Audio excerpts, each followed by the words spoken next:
Hello, everybody, and welcome to Economics with the Honorable David M. Walker. I'm your host today, and we're going to be talking about a pretty interesting topic that isn't addressed very often.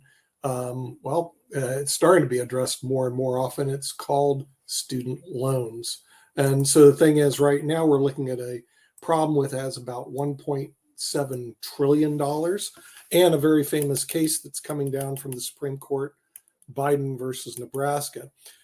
Which is basically a case where Biden is arguing, well, I'm just going to forgive for 500 million of student loans. So that's one of the issues that are on the table. And with that, we're going to bring in the Honorable David M. Walker, the former Comptroller General of the United States, and see what he has to say about this soon-to-be famous case, Biden versus Nebraska. Hey, David, welcome to the show. We're looking today of student loans and forgiveness. There's a case before the Supreme Court, which oral arguments were heard already, but they haven't rendered their decision whether the executive branch has the power to basically forgive 500 billion. I think it's 500 million, excuse me, or some huge number of student loans. What are your thoughts on that?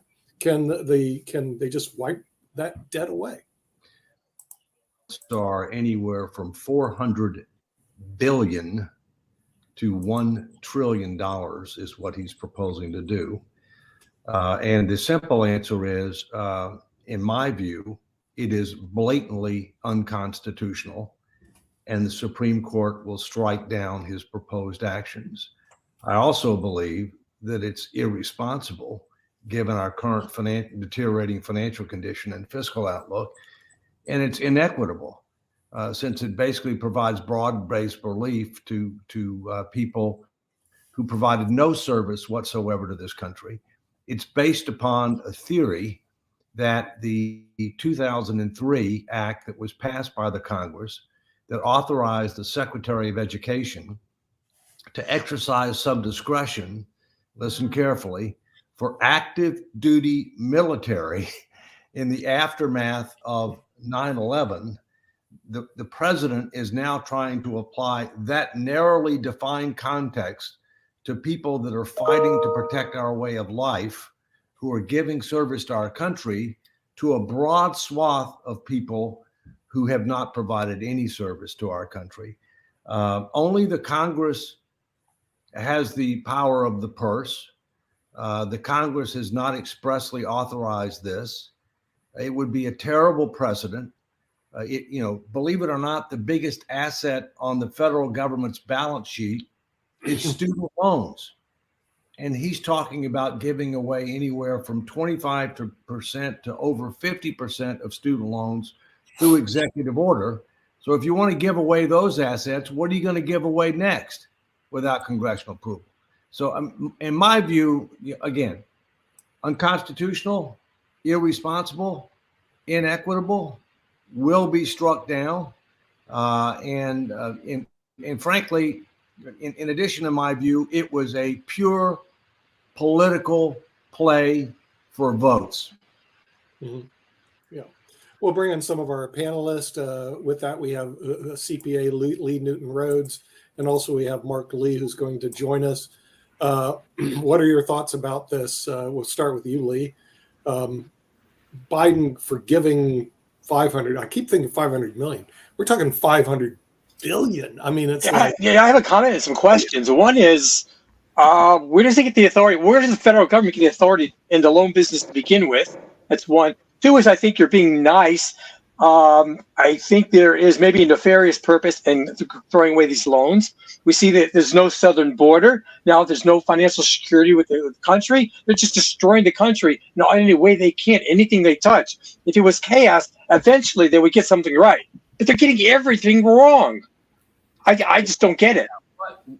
What's going on right now is an ideological battle between those Americans who believe in our founding principles that help to make us great, with the understanding that we need to always strive to form a more perfect union. We're never perfect, we never will be, but we want to continue to try to improve, versus those who want us to adopt socialist state principles.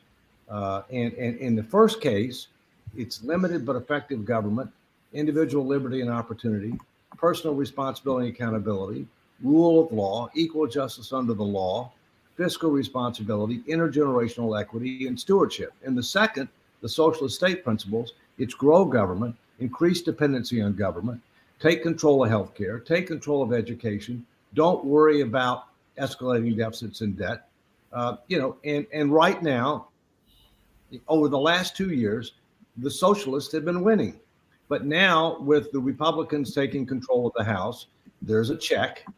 And the biggest check is going to be what happens in the 2024 elections, most importantly with regard to the presidential race, but also with regard to control of the House and the Senate. I'm sorry, David, do we have enough Republicans with a spine to make a difference? Well, first, I'm an independent, okay, and I have a problem with both political parties, quite frankly. I do also, big time.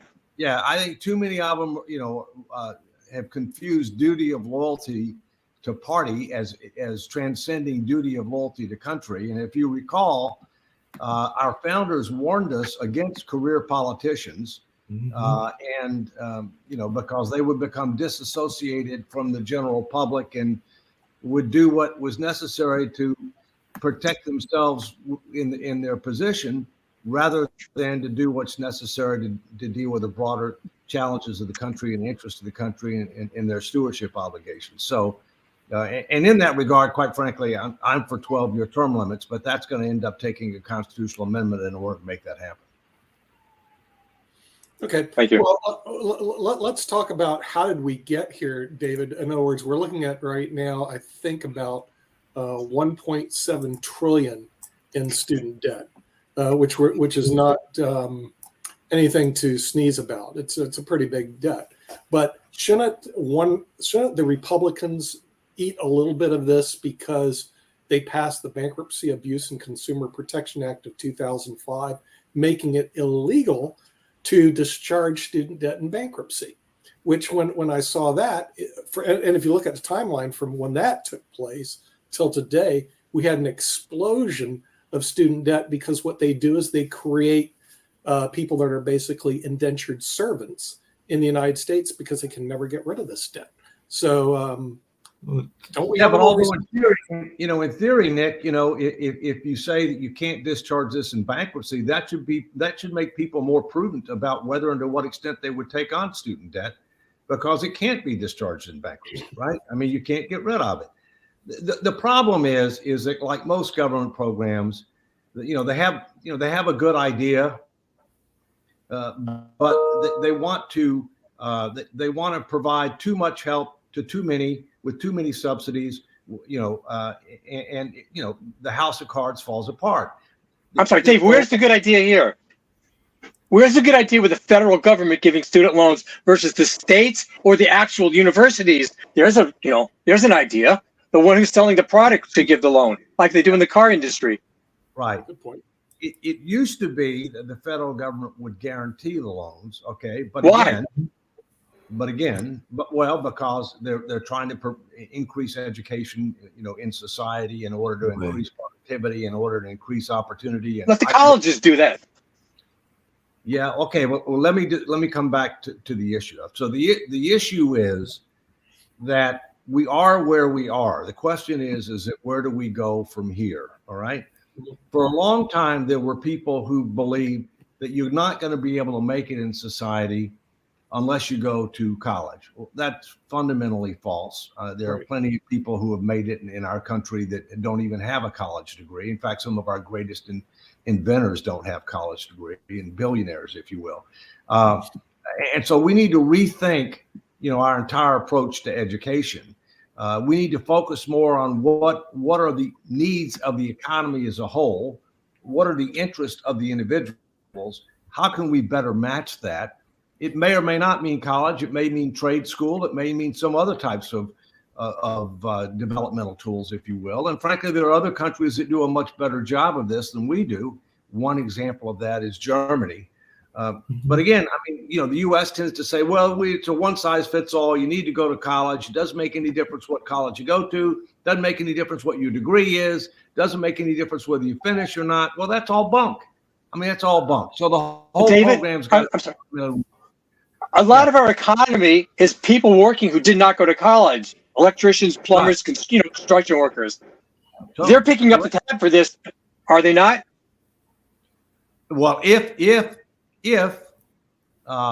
the president's plan was deemed to be valid, then yes, they would end up. And that's part of the inequity. It's totally inequitable. Okay, it's irresponsible because of our financial condition, and it's unconstitutional because no president should have the right to unilaterally do what Biden is proposing to do. I mean, and again, I come back to what I said before. This was a blatant play to get youth votes.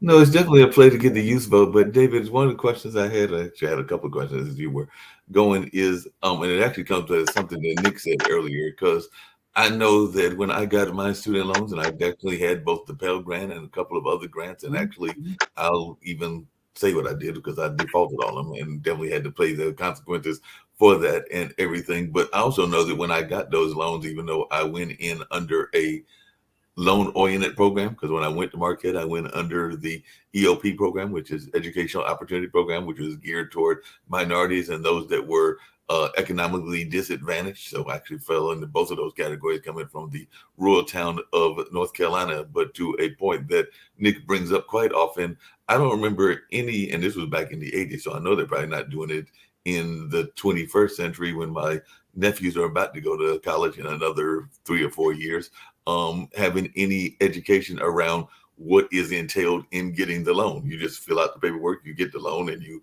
are told to pay it back. But I don't know that there was any explanation even back then as to what you were getting yourself into. And that's my problem with some of our fancy credit cards as well, because a lot of times they target the college kids for those as well, whether it's a celebrity credit card or whether it's American Express. But definitely, I'm just wondering, don't we need to have some education about what the students are getting into in that sense of having some knowledge about it? Because that's one of the weaknesses that I feel we've been suffering from for the last 5 or 6 decades. Well, we have two issues. One issue is you probably know that if you end up going to a college campus when the new students are coming on campus, one of the things you undoubtedly will see is one or more credit card companies trying to sell the students on credit cards. All right. Yes. And get them hooked on debt early. Right. There are disclosures that are given, but how many people read all of that? Okay. I mean, sign here. What's more fundamentally important, Mark, is there are two things that we ought to be teaching, and it ought to be mandatory in order to graduate from high school. Mm-hmm. Number one, civic responsibility. Mm-hmm. And number two, which you're touching on, is financial literacy. Mm-hmm. There's only 16 states out of 50, and I'm pleased to say that my state, Virginia, is one of them, that requires financial literacy before you can graduate from high school. And as a result, a lot of these kids, they don't even know how to do a budget. I mean, I go to, I'm not a Starbucks fan. I call it Charbucks, but it's amazing how many people that you end up seeing buying one of these frou-frou coffees for like $5 or something, putting it on their credit card, and probably not paying off their bill every month, and therefore accruing this interest. And who knows what the real cost is, right? It's a lot higher than $5 by the time you end up adding all the interest. So the bottom line is what we really need is mandatory financial literacy before you can graduate from high school, which will be a lot of issues we're talking about. Yeah, that's going to cut into gender studies. Yeah, well, I have no problem with that personally. I don't have any problem with that. I was shocked when they told me. I was shocked when one of the administration officials testified that men could have babies. I mean, I've never been so scared in my life. You're scared because you might get pregnant now? No, I think I'm past that. But in more ways, you're past menopause. More ways than one. I think my gender won't allow me to, and I'm probably above the age that would be feasible, even if it did. Well, like I said, part of that is one of those fields that we've said that you don't need a college degree for. And I do have some friends in that field because, there's a lot of people that are doing augmented reality and metaverses and a number of other things. And I'm sure that in those platforms, you can definitely do things that are outside of the norm of what would normally go on in society, because that's part of what is taking place in those kind of simulations and all of that. But Well, I'll take my own family as an example, right? My son's a college graduated from Villanova, through the traditional approach, in-person training, right? He got a master's degree from the University of Phoenix, mainly online. He did have some in-person aspects of it, but mainly online. right. He was a captain in the Marine Corps, fought in Iraq, and now he works for Google. All right. But now we'll go to my son-in-law. My son-in-law didn't go to college. He's a master electrician. He's the top electrician for the Marine Corps Museum. He makes very good money. He's got very good retirement benefits. He's contributing to society. He's going to be fine.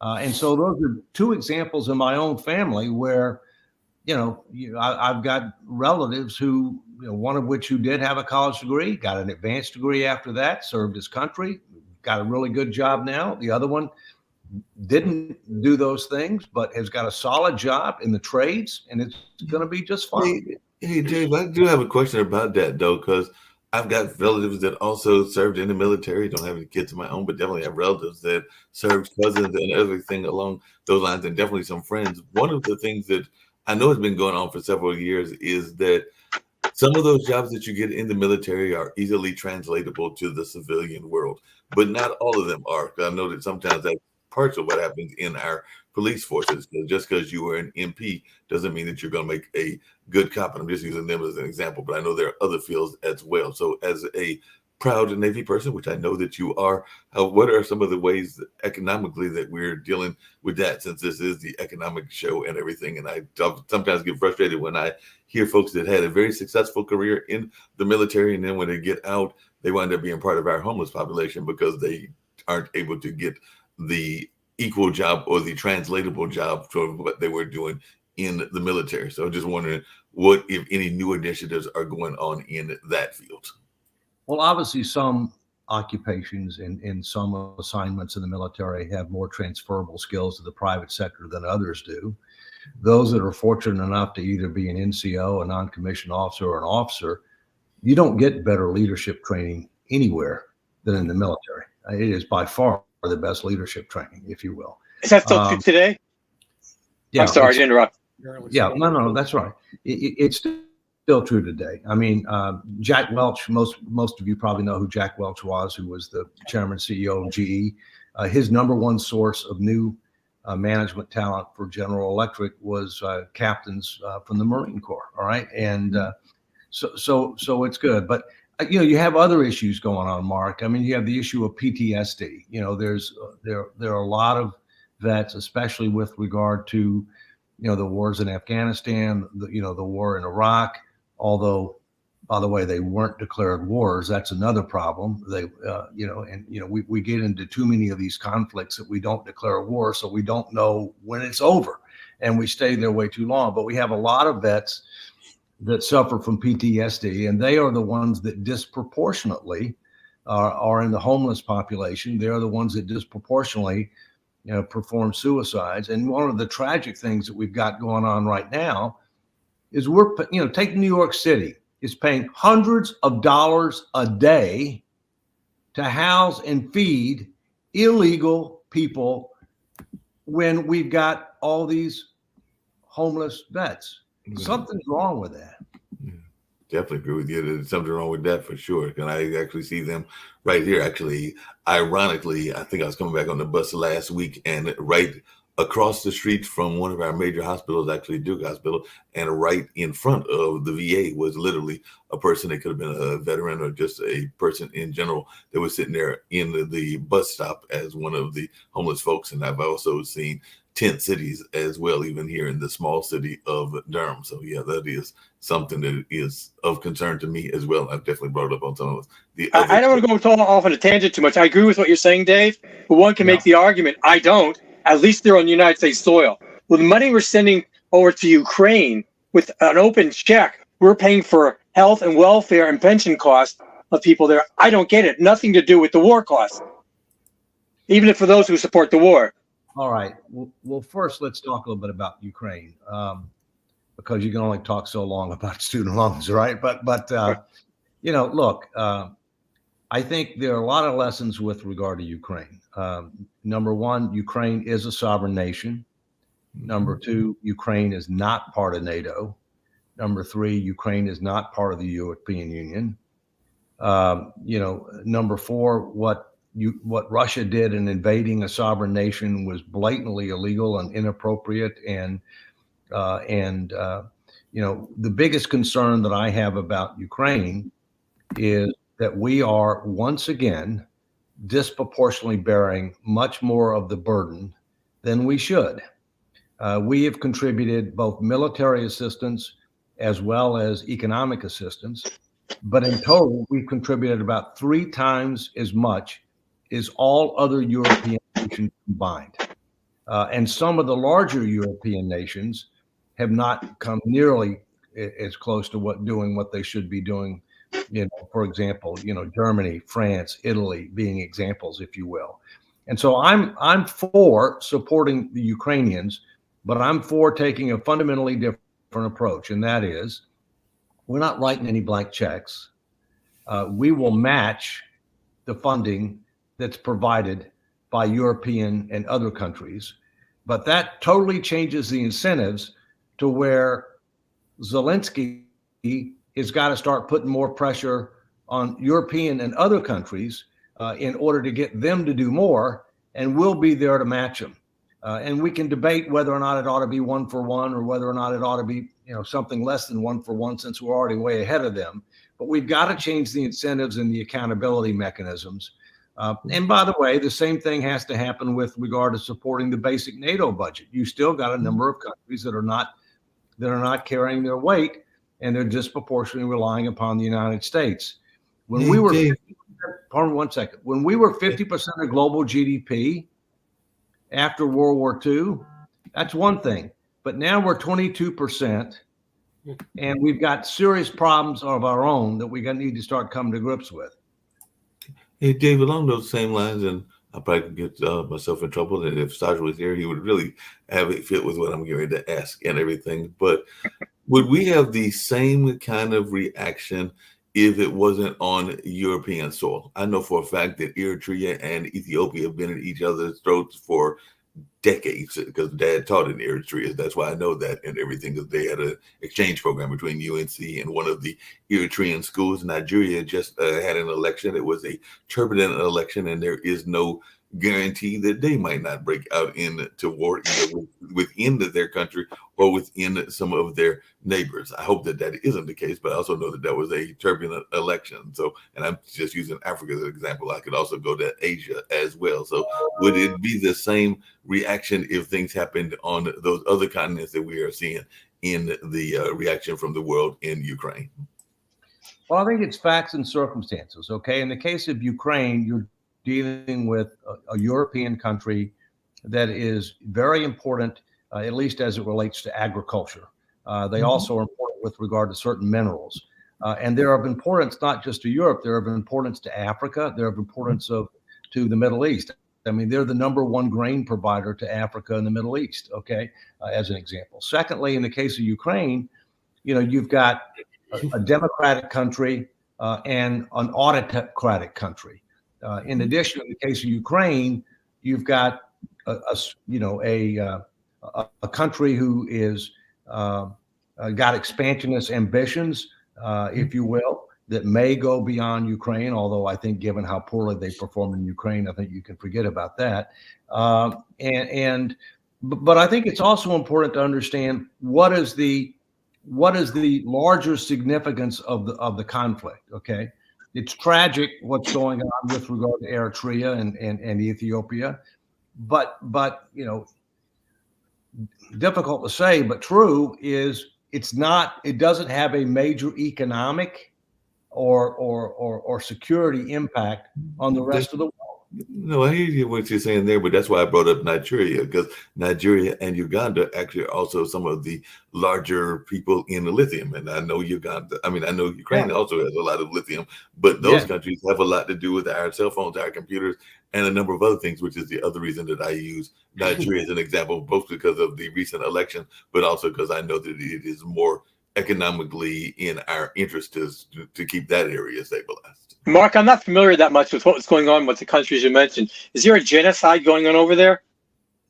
There have been a couple of genocides in a couple of the African countries, but I mean, Eritrea and Ethiopia, they broke off from each other and they've been fighting at each other. It's been like one of those, if some people might say it would be what would happen if there was a true Palestine and a still Israel as it is and everything is to, if I was to give a hypothetical as to what could possibly happen, but Well, definitely they've been aged.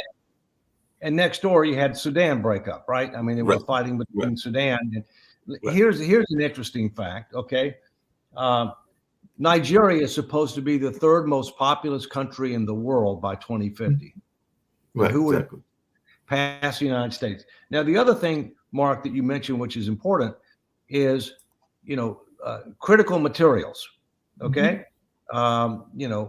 China supplies a lot of our critical materials. All right, both for prescription drugs as well as for technology. Who's the Einstein who allowed that? Well, here's the difference, okay?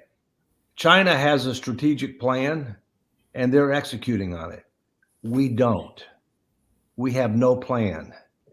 And as We do have a plan. What's that? Our plan is not to have one. Well, on purpose. These are not.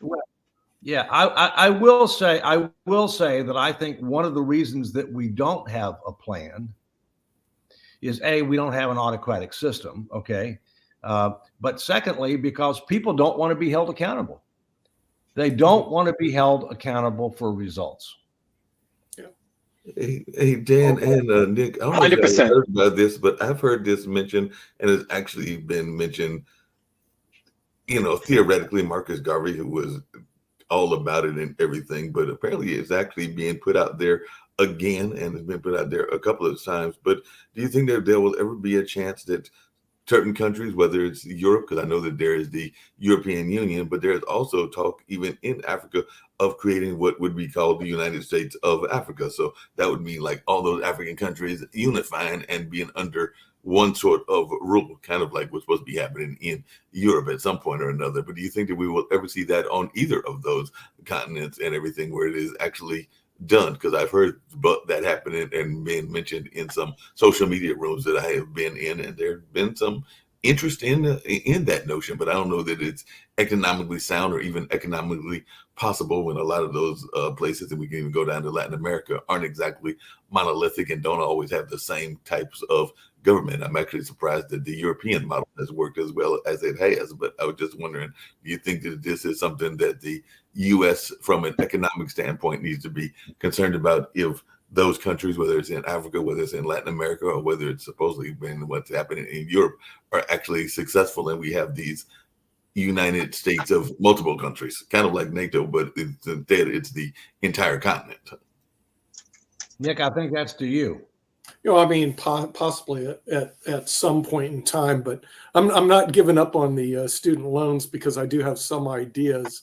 Because one thing we have to do is go back to the old law, allowing them to discharge student loans in bankruptcy. This way, the loan would be treated as a real loan. And most people know they're not going to lend an 18-year-old, tens of thousands or hundreds of thousands of dollars to go to school when the lender knows that they could discharge the loan in bankruptcy. So they're going to want the way it is now. Is there any credit check on these students? Or are they just automatically given them? You just sign. It's like you sign the forms, and here comes the money. I mean, it's what they call easy money. It's too easy money. And I used to teach kids when they were in high school. I had a couple of them that were student chess players, and they eventually went to college. And I said, well, what college are you going to? Now, they started off going to the state colleges that had reasonable tuition. But along came the sirens of the big private universities. Carnegie Mellon was one of them. The other one was a university called, I think it was Reed College or something like that, with huge tuition. And guess what these two kids did? they fell into the private university trap. They went and they took the student loans, both of them. It's like you bit the apple. They took the student loans, and I know their families. They couldn't afford to do this. They literally lived in an upstairs garage. But gosh, he had to go to Carnegie Mellon. You know what he did? He came out with $40,000 in student loans and no degree. But my question is, how? You know what? If they had the ability to charge it in bankruptcy, these lenders would not prey on these students when they're in their early teens, and they prey on these kids. And there is no financial education. There is no, hey, we're going to sit and work this out and figure out where to go.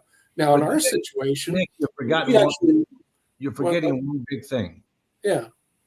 The federal government's now making the loans. Yeah, right? And they shouldn't be in the business. That's not a business they should be. I agree with you, but the federal government doesn't make prudent decisions with regard to risk and return. No, they definitely don't. They definitely don't do that. Nick and Dave, the question I've got is, this business. The question I've got is, and I don't know the answer. It's bad for the country. No, I got that part, Nick, but I don't know the answer to what I'm here to bring up. No, Nick, not all the way around. There are people making buttloads of money off of this, bushels and whatever. The universities, professors, they're able to raise tuitions. I sat on the other side of it for 12 years. I've been lead faculty for Northeastern University's graduate tax program. Okay, to go to Northeastern, you're talking $50,000 to $60,000. Okay, to get a graduate degree in tax. If you're paying for it, that's a lot of money to get a graduate degree in tax, Lee. Private schools, I mean, I've been up and down that road, but there's alternates out. And I'll tell you one of them, because this is where my wife was smart enough to say, hey, let's move to Georgia. We live in Florida. Why? Well, Georgia has the Hope Scholarship. If you have a B average, you get your tuition paid for to universities like University of Georgia Tech. So my son went to Georgia Tech and paid no tuition for 4 years and got a degree at Georgia Tech. Then he went on to Duke, full scholarship, did really well at GREs, and came out with zero student debt. What's wrong with looking for the alternatives where you do not have to incur? No, this is because they don't have to. But the question at hand, and I'm going to reach out to David.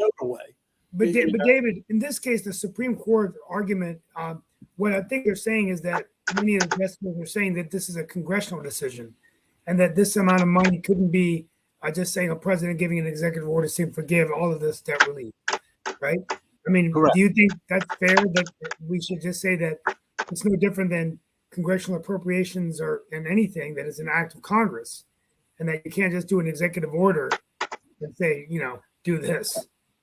Right? Under the Constitution, the Congress has the power of the purse. And this, in effect, is spending $400 billion to $1 trillion through an executive order, which is unconstitutional, irresponsible, and inequitable. And that's a terrible precedent. Okay. By the way, let me come back to a second. Arguably, the solution here is the government gets out of the loan business. Okay. The government might provide certain grants to selected parties. The government might end up, guaranteeing certain loans for critical occupations or whatever else. Okay, but the vast majority of them it wouldn't, and the government might end up providing some relief, student loan relief of the private sector loans if they provide certain public service, whether it be the military or otherwise. And then I would also agree with you, Nick, that allow them to be discharged in bankruptcy, because if the private sector is the one who's got to make the loan, they're going to consider the risk. The government's not going to consider the risk. You got it right. The government says, fill this paperwork out, sign here. All right. And who's going to end up paying the tab for all the defaults? I mean, just because you can't discharge it in bankruptcy doesn't mean you're going to get paid. Yeah. Yeah. And then you're all making major financial decisions. I mean, these people aren't legally allowed to drink. I mean, maybe they'll do financial decisions better if they drink, but and they're given no financial education and counseling. Now, if they file bankruptcy, they go through a credit counseling. Really? Okay, but prior to signing that loan, There's no credit counseling, and you got to lay some of the blame on our education system. No financial courses, totally. And the professors, I mean, I can't even tell you how much I get paid going to teaching at a private university. It's great. But let me tell you something, somebody on their side's paying for that. And it's not great for them because there's a wall between me as a professor at Northeastern and how the students actually got there. I have no clue, Dave, if they are huge in debt, they have somebody else paying for their education. I have no clue because they keep this wall between the professors and the economics of the person who's showing up to your class. You have no clue. So, and what they do is they pay. If they show up. Oh, pardon? And that's if they show up. I had the privilege of teaching at the Naval Academy. They don't have a student loan debt problem, and they are required to show up. Oh, right. Well, the thing is, all I look at teaching at private universities, that if you're paying that type of tuition and you don't show up, you're really stupid because you're paying a lot of money for that education, and you better show up. That's just a good thing to do. But what happens is that a lot of the students are duped because the high schools, they give them no financial education whatsoever. They don't explain how huge amount of debt, that it's not dischargeable in bankruptcy, that before you sign this, you really got to go through some serious counseling or go to another alternative like community colleges, which are less expensive, state universities. And then I got this whole list of really good universities. They're basically free, so you don't have to go into student debt.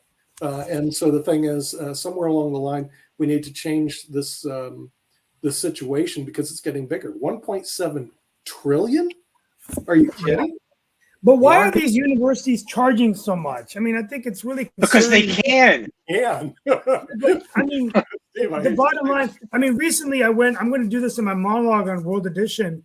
But I went to an event last week with Wake Tech, and it's an amazing community college system, and they had really amazing stories of their analogy was running a race and how certain people in the race of education, they just don't have the finances. And so they go into community colleges, and these kids are getting, or even people that are in the middle of a career. Yes, they're graduating and getting $150,000 jobs and getting into engineering and stuff, but they're not having to pay these exorbitant fees. So what value is, if I was to send my son to Emory right now, and he's waiting for college, I'd have to pay $115,000 a year. Yeah, get the checkbook out for Emory. What value is that? I mean, I had the money to do it, but I mean, I'll be working till I'm 81. But that doesn't mean it's a smart thing to do. Just because you can doesn't mean you should. But where's the value? Why am I paying that kind of money?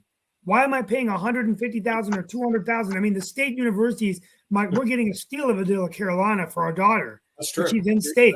UNC, right? NC State. Or NC State. Or David, you're in Virginia, I think, right? So the Virginia schools, University of Virginia.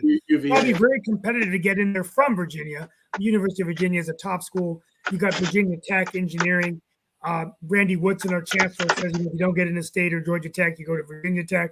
But the bottom line is that I just really wonder whether people need to start looking and saying, wait a minute, why is the tuition going this high? I mean, one of the reasons it's going that high is because of the infrastructure cost. Okay, another reason that it's going that high is because of the disconnection between the people who are paying and the people, and the people who are benefiting. I mean, the government is providing all these loans, and as a result, people aren't having to come out of pocket right away in order to be able to pay it, so they don't take it as seriously as they should. Right. Dave, what do you mean infrastructure? The infrastructure costs. These colleges, a lot of them have very, very large endowments that are just sitting there. So what do you mean infrastructure? What I mean is their buildings and everything associated with physical plant. No, I get that. My point is they have the money. They're just not using it. That's a whole different issue, but I hear what you're saying. That's a whole different issue. But you have to pay these professors for tenure. You have to pay them for all kinds of things. And then in the University of North Carolina or Duke or any university, a lot of research.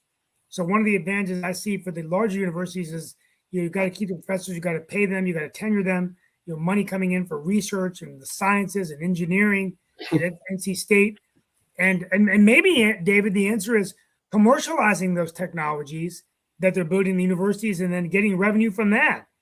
Because there's some venture capitalists will go in, like at Stanford, and they'll identify a cutting edge technology, but that's not really happening in North Carolina. We've had a very few amount of companies that have been able to spin out of the university. The most recent one was Liquidia. And then before that, Cree, which was founded by NC State graduate Neil Hunter. And now it's Wolfspeed, which is a multi-billion-dollar company, right? But those are some things to consider. And it's not just the universities. Look at DARPA at the Defense Department. Who created the concept behind the internet? DARPA did. Okay. And so there clearly needs to be more done to be able to make sure that the taxpayers benefit from the innovation that occurs in government to a much greater extent than has been the case in the past. Yeah. But other than votes, what was the interest of Joe Biden just to do a blanket forgiveness of $500 billion? In other words, just write down the asset base. And doesn't that show that this gentleman is fiscally irresponsible to most of the American citizens? Okay. I mean, I just don't see this guy being lucid. Well, he is the last fiscally responsible president that we had was Bill Clinton. Nobody since Bill Clinton has been fiscally responsible. But it was a different type. But it was a different world, though. I mean, look, and I know he was your boss for a few years, right? But there were it was never my boss. No, you weren't in the Clinton administration. No, he nominated me to be Comptroller General of the United States, but Comptroller General is head of the Government Accountability Office, which is in the legislative branch. So I work for the Congress of the American people. I had to be independent from the president. I had to be independent. Oh, okay. I'm sorry, but no, that's all right. It's an understandable. But the point is, during that time, it was a different time, and that you didn't have a lot of wars. I mean, there was a relatively peaceful time, right? But he did focus on it. That's a whole different story. We never should have gone into Iraq to begin with. It was done based upon false pretenses. It cost trillions of dollars, thousands of lives, created a vacuum in the Middle East, eliminated a check and balance against Iran. And even my son, who fought in Iraq as a Marine Corps officer, agrees with that statement. I mean, and so, we stayed in Afghanistan way too long. We should have gotten out as soon as we neutralized Al-Qaeda. We stayed in there for 20 years, and we exited in one of the most embarrassing ways in the history of mankind.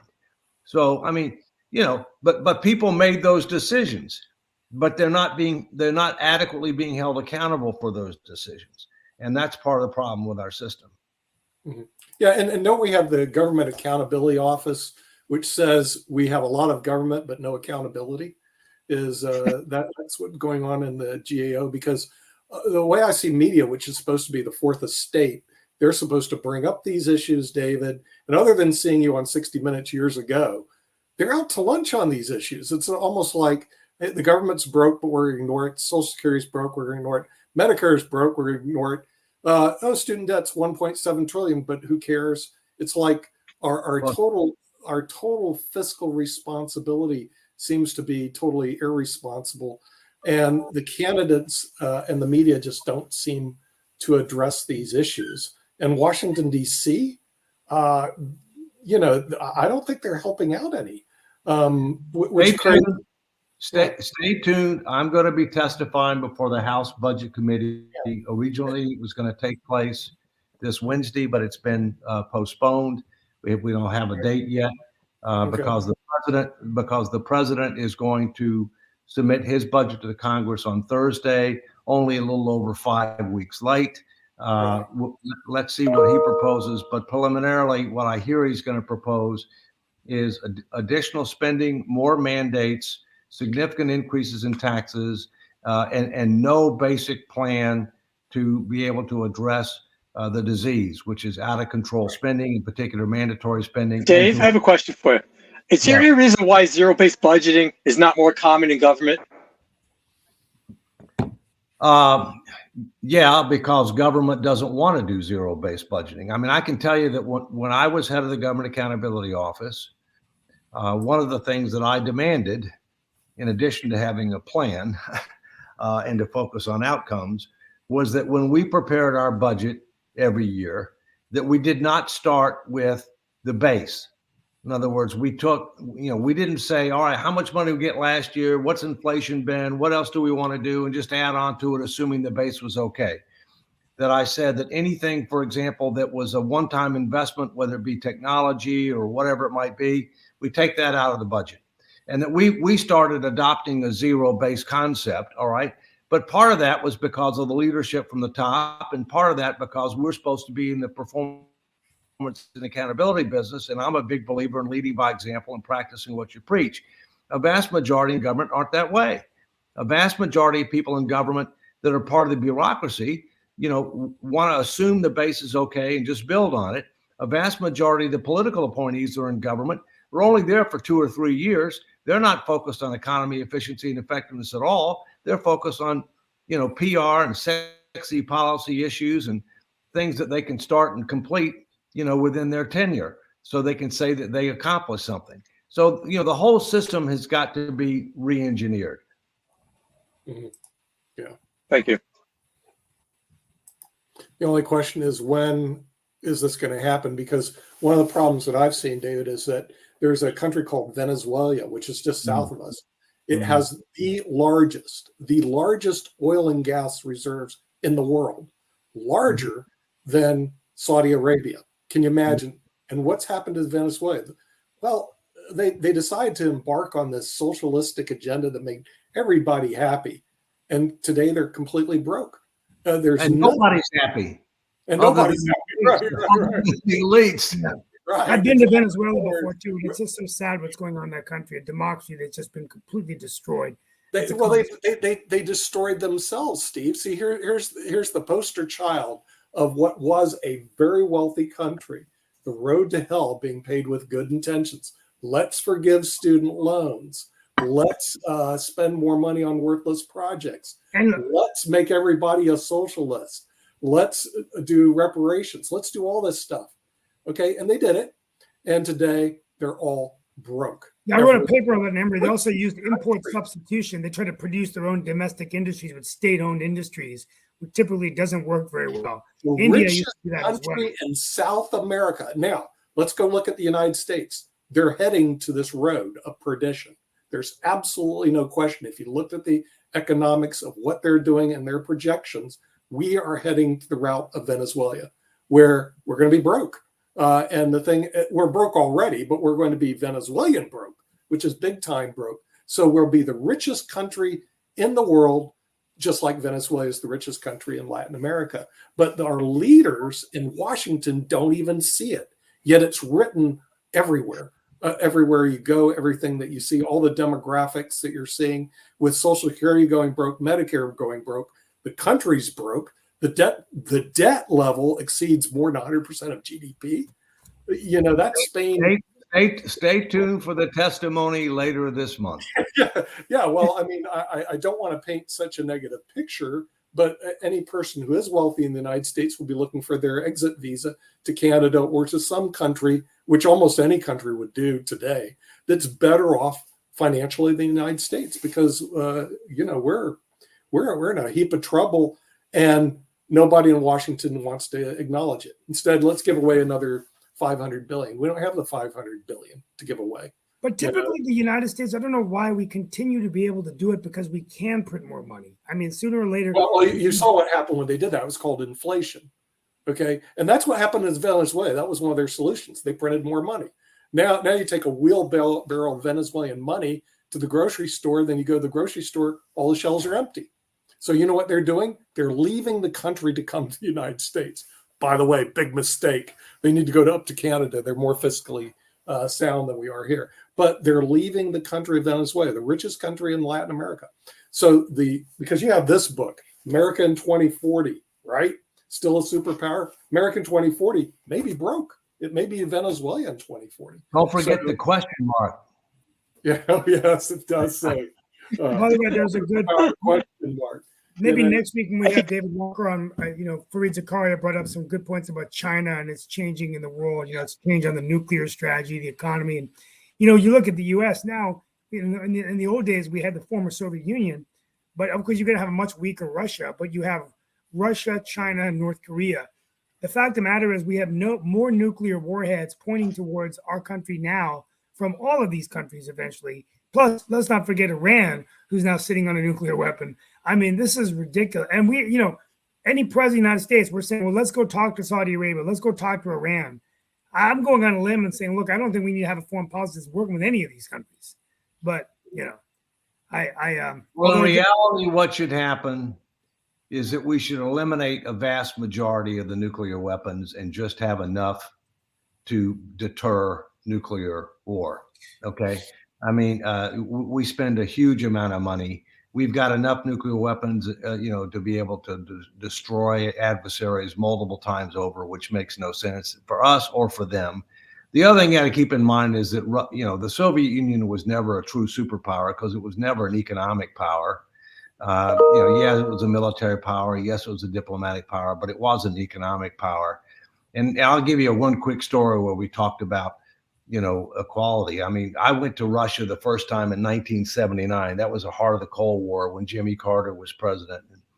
And we're all thinking of him now. And I think he's probably the best ex-president we've ever had. But no news. We haven't heard anything. So he's still I know, but he's on hospice, so it's only a matter of time. But my point is, when I was in the Soviet Union in Moscow, we went around, had an in-tourist guide who was communist trained, who said, here on the right is Moscow University, one of 4 universities in the Soviet Union. Here in the Soviet Union, everybody has equal opportunity to go to the university. So, me, the shy guy in the back of the bus, I raised my hand up. I said, ma'am, could you help me? I said, you said you had 4 universities in the Soviet Union and everybody has an equal opportunity. I said, we've got more than 4 in Boston. How can you have equal opportunity for everybody to go to college? And she went off script a little bit and said, well, here in the Soviet Union, everybody's equal, some a little bit more equal than others. There you go. Remember when Rocky fought Drago? Oh yeah. Well, I was hoping I'm watching the Creed movies at night. I'm going to try to go with Creed to see Creed 3 this weekend with my son. But it would have been funny if I heard Rocky's on this movie. But wouldn't that be funny if Rocky was running for governor of Pennsylvania or the U.S. Senate or the White House? I mean, why not? Rocky Balboa for president. Hell, I mean, he fought the Soviet Union in Rocky IV. Well, Pennsylvania's going to need a new senator before long. Well, there you go. Rocky Balboa for the U.S. Senate. I just made that up. I think it's great. Yeah. He's got a lot of philosophical quotes. Steve, maybe that's what we need then. Just a regular patriot American from the outside the establishment who's not there in Washington to make friends and worrying about, getting reelected. But that's the opportunity Donald Trump had, and he really blew it. I mean, when you think about it, Trump did he blow it, or was the establishment so well embedded that it's virtually impossible to push back? I know we're getting off topic here, but I really believe that when Trump did win, I thought that he had a good opportunity, having not come through the political ranks, that the one thing the U.S. would need is a businessman who could come in and had nothing to lose in terms of working to get things done, but he never got out of the campaign mode. And I think it was just, In fairness to Trump, up until COVID, a lot of people thought policy-wise, taking away the character, he was doing a really good job. Well, strictly in policy. Let me jump in here. First, I think with Trump, you have to separate policy from personality. 100%. In my personal opinion, most of his policies were very good. All right. But he has a polarizing personality. Personally, I do not want Trump to be the Republican nominee because I think he's too divisive and he's too polarizing. On the other hand, let's look at Joe Biden. Joe Biden's policies, in my opinion, are terrible, most of them. All right. And what's going to end up happening is if the American people are provided the option of Trump versus Biden again, then I think you're going to see a viable third option. And I would be for a viable third option. And in fact, I'm actually working on an effort that would generate a viable third option if that's the choice the American people are given. Yeah, because you're Steve, picking a third option outside one of the two parties have a viable chance. Ross Perot tried but failed, or Ralph Nader. But these two parties, don't they monopolize who's going to be elected? The key is ballot access. 100%. Okay. The effort that I'm referring to will gain ballot access. It's already gotten ballot access in a number of states. It's got a plan that it's executing on to get it in all 50 states. Keep in mind that president is decided by the Electoral College. Keep in mind that in all but 2 states, the electoral votes are awarded by who wins a plurality of the state votes. Keep in mind that over 70% of Americans believe that we're headed in the wrong direction. Keep in mind that for the first time in the history of the United States, over 50% of Americans believe that our best years are behind us. Keep in mind that a significant majority of Republicans don't want Trump to be the nominee, but he's got that 30% base, 30 to 35% base is going to stick with him. Keep in mind that a majority of the Democrats don't want Biden to be their nominee. But we also have to keep in mind, in order to get elected with an electoral college, you need a certain number of votes. And split 3 ways, it's going to make it much harder. You need a plurality of votes in enough states to get 270, and that's part Some states will be Democratic regardless, and some Republican regardless. And that's already been considered. Look, I mean, Okay. The United States may not have a plan. We got a plan. Yeah. And we're Sign me up. Yeah. Well, it's interesting. NoLabels.org. NoLabels.org. NoLabels.org. Thank you. It's interesting to say about Trump and his policies. I think when we first got started, his policies were pretty good. But here's a problem. One problem I have, which I had to fact check because Biden briefly mentioned it in his State of the Union address. He goes, 25% of the national debt was accumulated during the Trump administration. I was going, 25%? That's a lot. That can't be true. So I went and fact checked it. It is true. 25% of the national debt was accumulated under the Trump administration. I just don't see him as a viable option. On the other hand, you have Biden. Biden graduated like in the bottom of his class or in the bottom quartile of the law school. And the guy is just not that bright. And Nick, some of it's showing through with what he's doing with the national. We're hugely in debt. And he goes, well, let's just forgive $500 billion. So I'm going like, okay, so I can't. Here's what's going on. I know we got to go. Here's what's going on. What? The Democrats cut a deal to make Biden president if he adopted the socialist agenda of Sanders and OAC. That's what You mean happened. Venezuela? The social agenda. That's what's being executed on. That cannot be allowed to continue. Yeah, we end up like Venezuela. I mean, that's There we go. very That's sad. it. Very true, Right. That's the bottom line. Venezuela. Thank Anyway, you all so much. See you next week. Always Yeah, great Take to care, hear you Steve. more. comments, and yeah, we'll see you all next week. Take care. Bye-bye. Bye-bye.